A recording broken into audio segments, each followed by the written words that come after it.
Hi, my name is Robin Wong, and in this video I want to share 10 common mistakes that beginners make when using Olympus OMD cameras. Let's do this!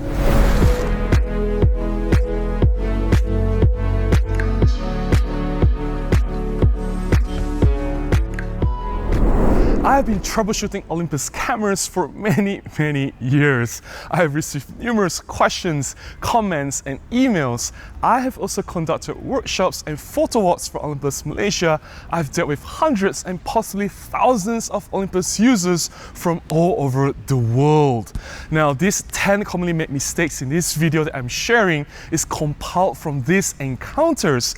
If you're very new to Olympus, you just got an Olympus OMD camera, you'll find the sharing in this video beneficial to you. Mistake number 1, accidentally enabling the HDR function. Now, a lot of people have come to me with the camera and say, Robin, what's happened to my camera? I just pressed the shutter button one time, the camera is taken 4 or 5 shots. That's crazy. I didn't do anything, I swear.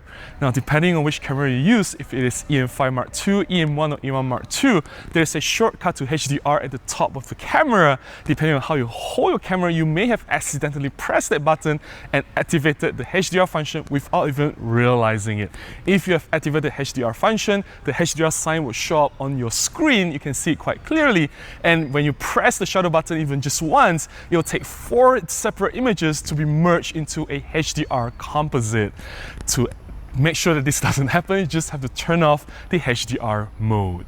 Mistake number 2, the function switch in the wrong position. The function switch is located next to the electronic viewfinder. It has 2 positions, position 1, which is the default, and position 2. Now, depending on what has happened, the position of the switch may have been changed while the camera is in your bag moving around, or you have switched it yourself accidentally without realizing what you've done. Now, if it's not in the default position 1, you may lose control of some of the important features and functions of the camera. For example, the command dials are controlling the aperture, shutter speed, and exposure compensation.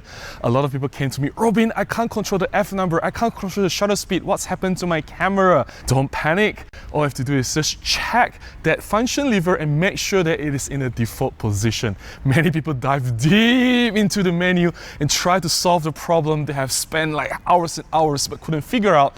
The simple solution is just make sure that the function switch is at the default position 1. Mistake number 3, wrong image stabilization settings. Now, don't get me wrong, this can happen to anyone. I went to a friend to the zoo very recently and we were shooting away very happily. Halfway throughout the session, my friend came to me and said, Robin, why are all my shots blur? I checked the camera, all the settings were alright. Then I discovered that he has accidentally turned off the image stabilization. Imagine shooting at 300mm focal length without any stabilization at very dangerously slow shutter speeds. Of course, the images came out blur.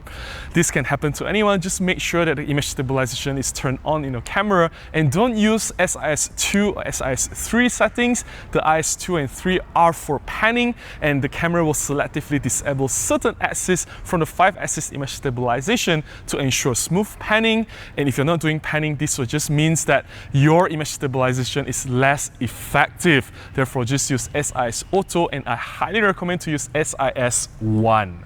Mistake number 4, using digital teleconverter. A lot of people don't realize how harmful it is to use the digital teleconverter. I had a friend who just came home from a vacation. He told me, Robin, all the images from my Olympus OMD camera was so terrible. I can take sharper images with my smartphone.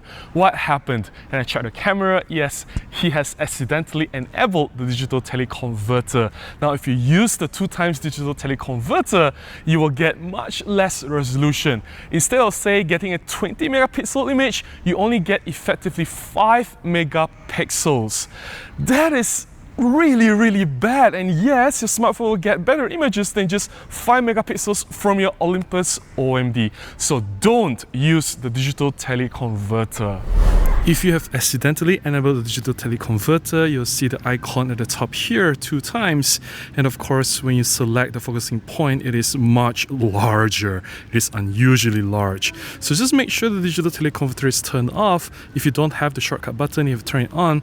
Just go to Menu, under the camera number 1, go to digital teleconverter and turn it off. There you go. Mistake number 5, leaving the camera on all the time. A lot of people also complain to me, Robin, my Olympus OMD camera has such a poor battery life. I can only take like 100 or 200 shots and the camera just died. And I told them, well, I can come home with about 1,000 shots with my EM1 Mark II, easy. And they tell that I was a liar, they don't believe the things that I say. Here is the secret. Learn to turn off the camera when you're not using it. I know if you come from a DSLR, you can just leave the camera on for weeks and the battery will not drain.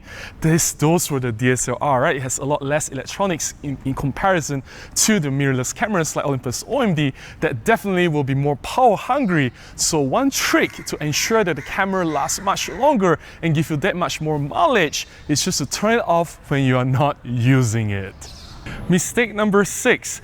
Tilted horizons. Now this is quite a common mistake, not just for Olympus OMD users, but mostly for beginners to photography, where when they're taking landscape or any photographs, it is too easy to have the horizons tilted, and when you adjust it in post-processing, you lose a lot of the width in your frame.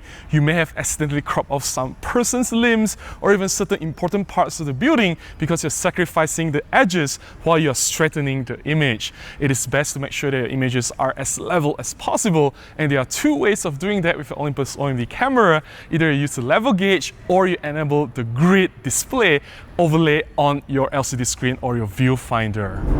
To enable the level gauge, just press the info button repeatedly until you find this level gauge. The level gauge will tell you whether your photo is tilted or not. You can see if everything is perfectly green, it is then perfectly leveled. Now there is no grid overlay on my LCD screen. To enable that, go into the menu. Inside the menu, go to the gear.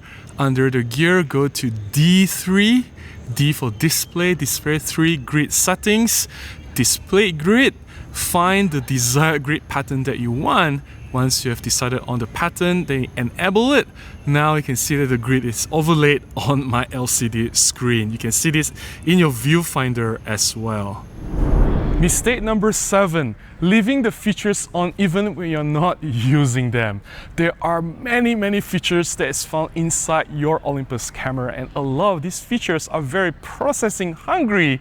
They require a lot of computational power. For example, keystone compensation, highlight and shadow, the art filters. There's just so many features that is in the camera that can drain the battery off. It will slow down the camera performance if you just leave them on at all times. Now, if you need the keystone compensation, then use the keystone compensation. After that, turn it off. If you need to use the color creator feature, then you can use it. After that, you can turn it off. But leaving all these features on at all times, you will definitely experience that the camera is not performing as optimum as it should be. Mistake number 8, wrong image size setting. This may sound very silly because most people shoot RAW, but you have to understand that a lot of beginners, when it just started off photography, they shoot JPEG. And if you don't enable the right settings, instead of getting say 16 or 20 megapixels from an Olympus OMD camera, you may end up with just 1 or 2 megapixel images. Some people, instead of setting it to LF, which is large fine or large super fine, which will give you the best JPEG quality, they have accidentally set it to small normal, which effectively is just about 2 megapixels or less. Imagine coming home with just 2 megapixel images. That's a lot worse than what your smartphone can do. You can access the image size settings from the Super Control panel. Press OK. Then here you can change the image sizes. I'll highly recommend that you use large fine or large super fine.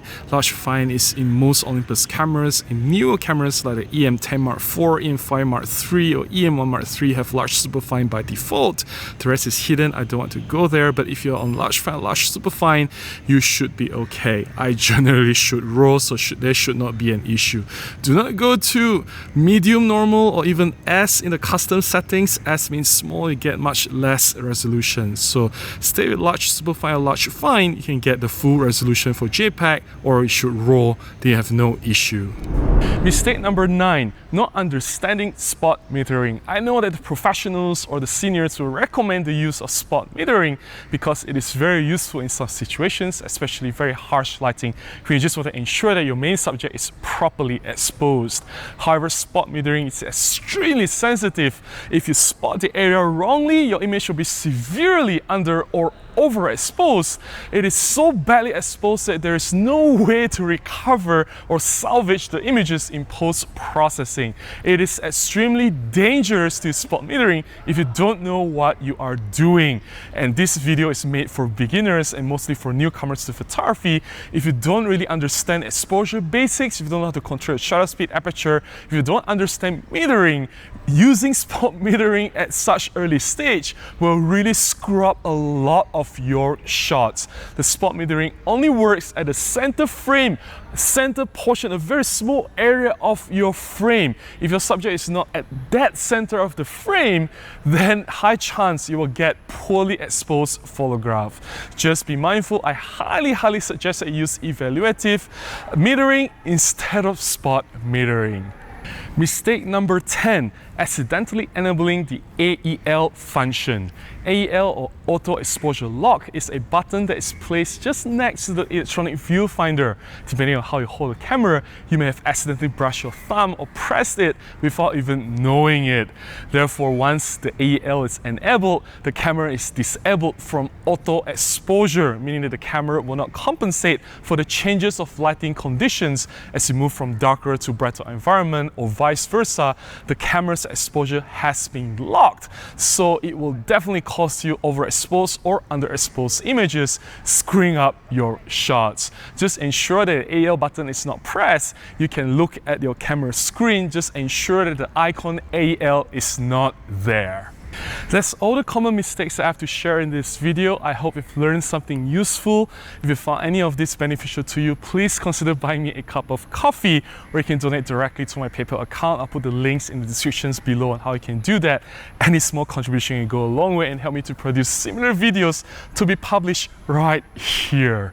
If you've enjoyed watching this video, please give me a thumbs up. Please consider subscribing to this channel, and I'll definitely see you again in the next one. Until then, please go out and take more photographs. Stay safe and take care. Bye-bye.